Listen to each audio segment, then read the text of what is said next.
ابن شہاب نے محمود بن ربیع انصاری سے روایت کیا کہ عتبان بن مالک انصاری رضی اللہ تعالیٰ عنہ نابینا تھے اور وہ اپنی قوم کے امام تھے۔ انہوں نے رسول اللہ صلی اللہ علیہ وسلم سے عرض کی کہ یا رسول اللہ، اندھیری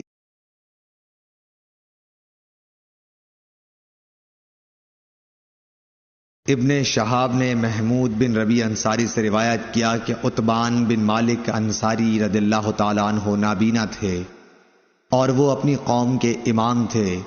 انہوں نے رسول اللہ صلی اللہ علیہ وسلم سے عرض کی کہ یا رسول اللہ، اندھیری اور سیلاب کی راتیں ہوتی ہیں اور میں اندھا ہوں، اس لیے آپ میرے گھر میں کسی جگہ نماز پڑھ لیجئے تاکہ میں وہیں اپنی نماز کی جگہ بنا لوں۔